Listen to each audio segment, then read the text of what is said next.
What is going on, guys and girls? How are you doing today? Single roleplay once again, and today I want to present to you guys the first video in a series of videos where I will be telling you the best items existing in Path of Exile.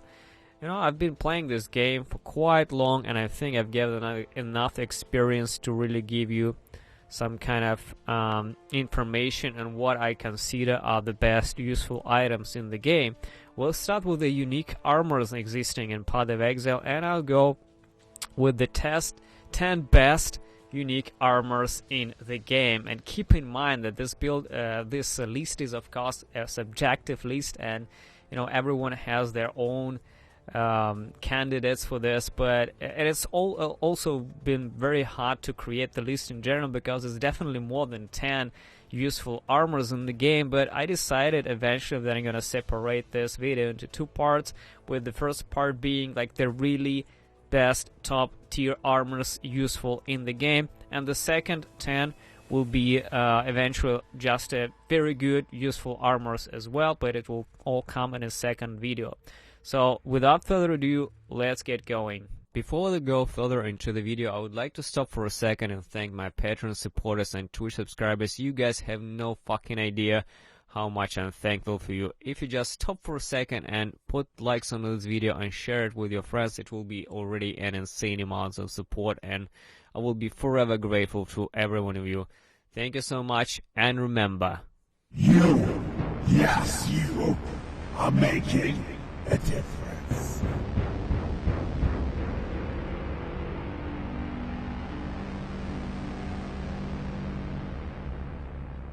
Starting with number 10, we have the glorious, iconic Belly of the Beast, and this is still, I consider, as one of the best life-based armors in the game. And it has everything you need from an armor for the attacks, and pretty much for the spells as well. It has up to 40% increased maximum life, up to 15% increase all resist, and also increased life flask recovery rate, which is great. So, you know, for many years, Belly of the Beast was considered as literally the best chest in the game.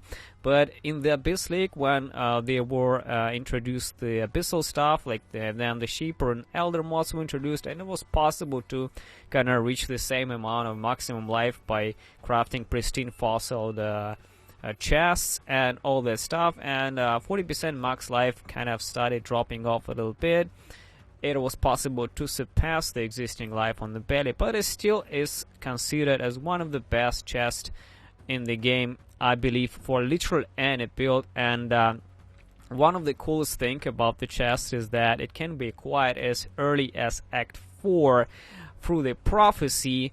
The only shady thing about this is that you can get a 5-socket chest in this kind of low level zone. So if you get the chest, make sure it is at least level 50 to get 6 sockets instead of 5 sockets, because Act 4 is about level 38 to 40 zone, so you can get only max 5 sockets in it. So make sure before you buy, check the item level of your Belly of the Beast. So Belly of the Beast, guys, is number 10, still holds well. As number 9, I would like to tell you about the Ferul's Fur. Ferul's Fur is an exclusive bestiary chest which was introduced in the Bestiary League, and it can currently drop from the Ferul's First of the Plains, which is the bestiary boss found in the Ferul's Den, and at the same time it can be acquired for cards as well. There are a couple of cards that you can get it from.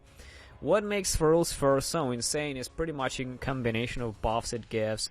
So first of all, it completely drops the reservation of the aspect of the cat to 0, and on top of it, it gives you the power and frenzy charges, and on top of it, it gives you phasing as well, and decent amount of life, armor, and evasion. So overall, it's one of the craziest DPS and kind of defensive chests existing in the game, and it's quite expensive for a good reason, considering the shit ton of buffs and kind of utility it gives. It's just one of the most insane chests for practically any build. For number 8, we get Carcass Jack. You know, Carcass Jack has seen it upside down. It has been buffed multiple times, and in the past it was a pretty damn iconic chest for literally any AoE builds. And one of the coolest thing about this chest was that it can really turn like any shitty AoE build into a decent AoE build, because it always gives you area of effect and radius to your AoE skills.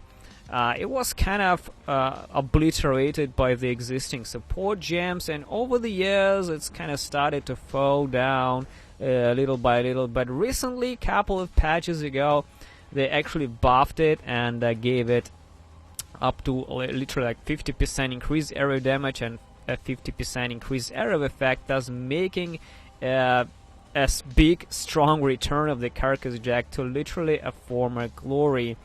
It also has life and unresistant. Overall, it's like the belly of the beast for the AoE, which is still one of the best chests to have for any AoE-based skills like the Ice Crash.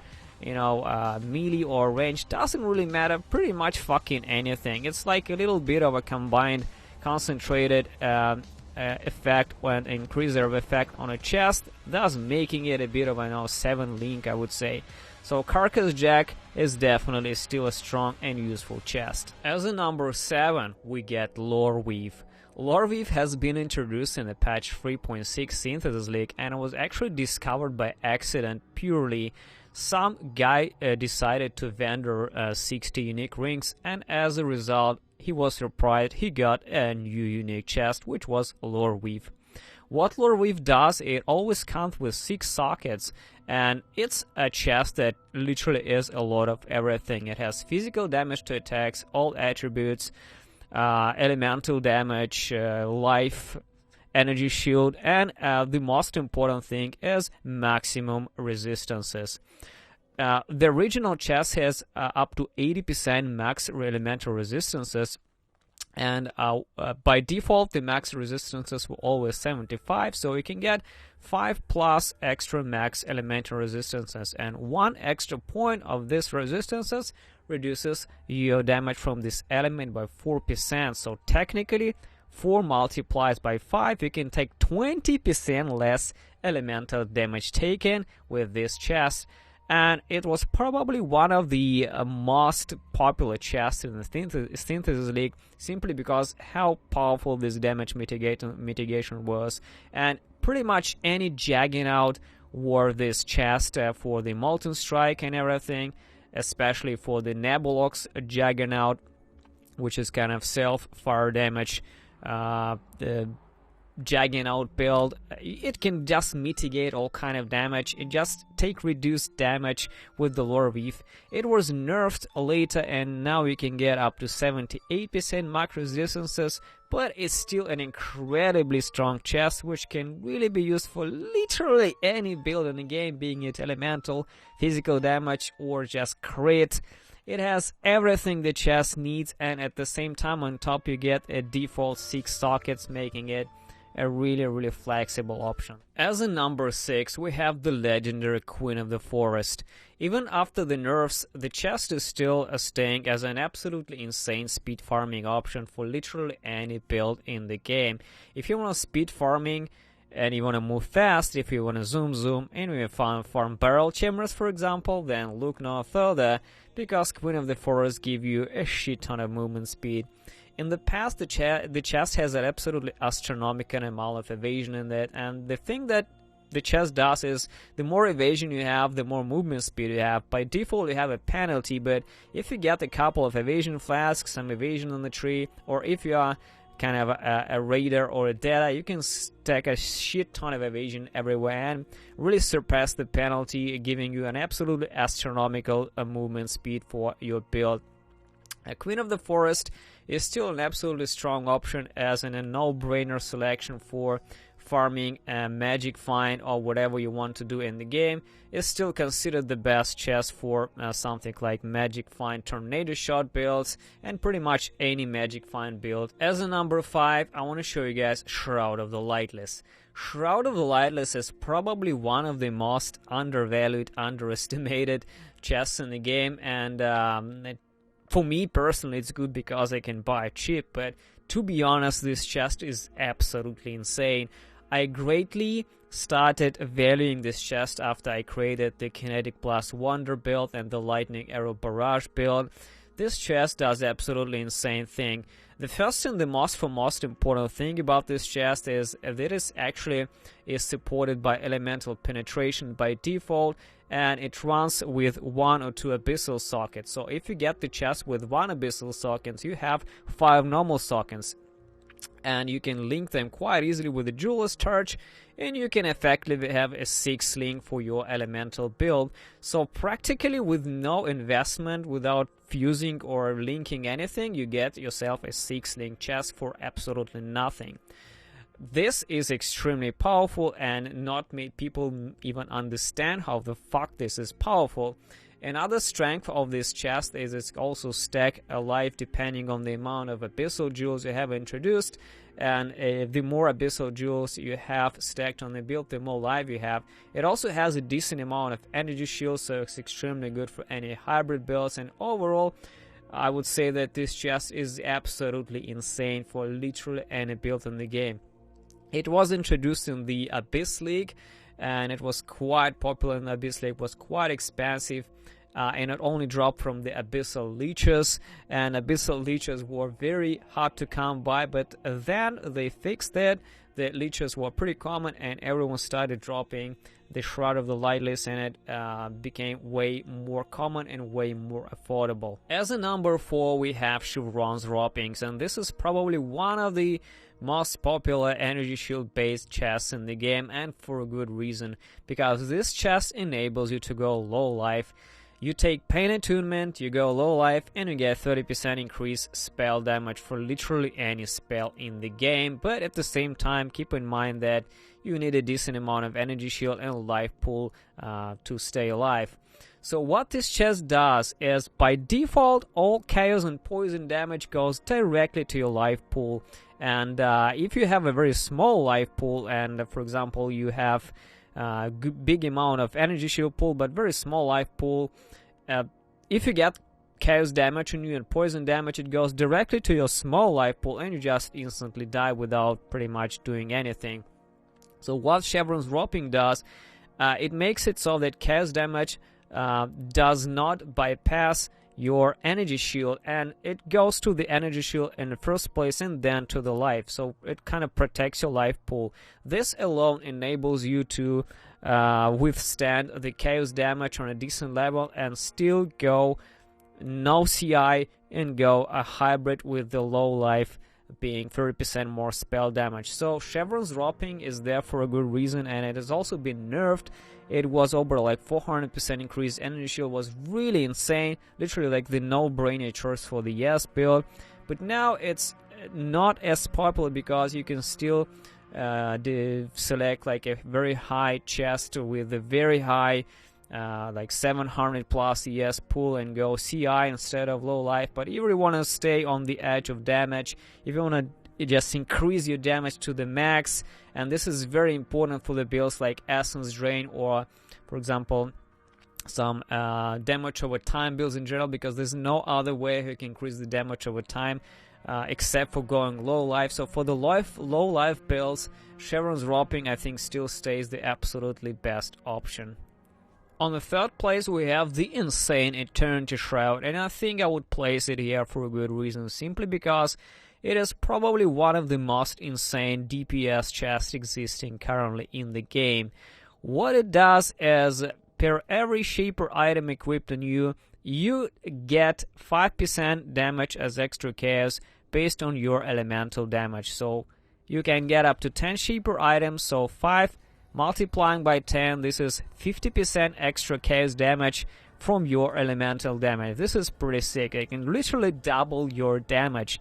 And if all your equipped items are shape items as well, your hits practically ignore the chaos resistance. So it's like 100% chaos penetration as well. But keep in mind, it only works for hits, so it doesn't work for the damage over time chaos. It only works with the hits. So what makes this chest so insane is that you can take any build, stack elemental damage, and get a shit ton of chaos damage from it. So it doesn't really matter if your base skill is physical or just already an elemental skill. You can convert this physical to elemental and can get the extra chaos based on your elemental damage. So practically what this chest does, it takes any shitty skill and practically makes it viable. So you can take any weak skill, you can get the conversion, you can get double your DPS. This chest only drops from the Uber Elder and at the very end game, and it was introduced in the Synthesis League. I strongly think that this chest is probably the strongest chest in the game, and if you've never tried it, if you really wanna get the insane numbers in your path of building for your elemental build, check it out and make it into a Shroud build, guys. You won't be disappointed. Alright guys, so what do you think I should be placing at a second place, considering all this crazy chest we've already discussed?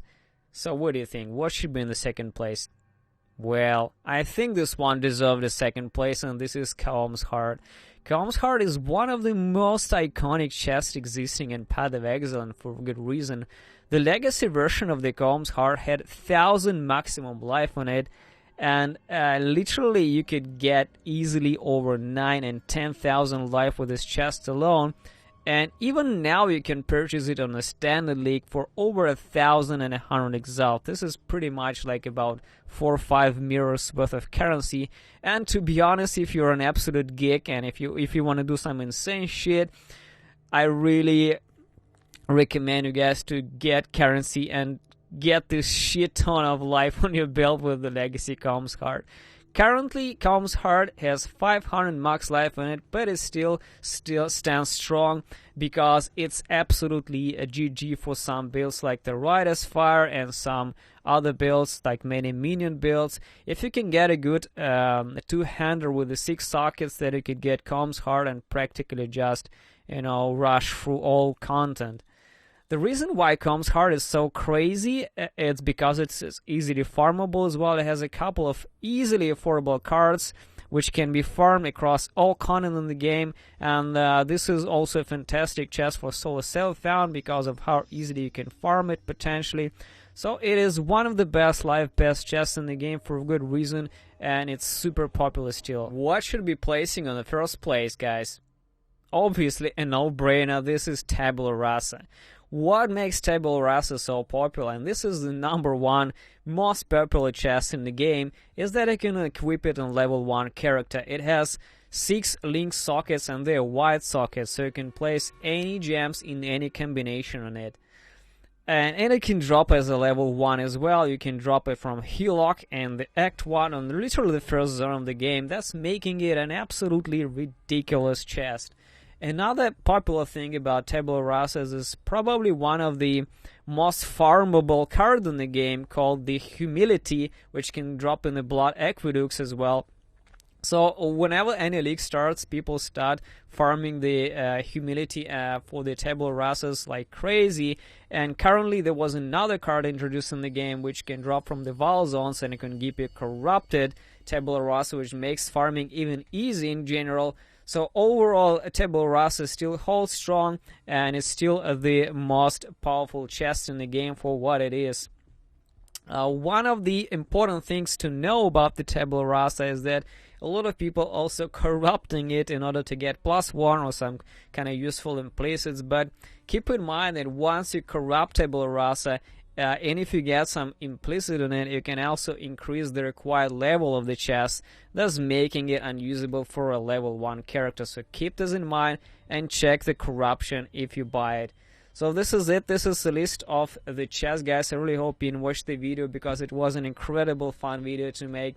I really hope that you learned something from this video. If you are new, even if you're not new, probably you maybe found this video interesting. So stay tuned for more. Thanks for watching and see you soon.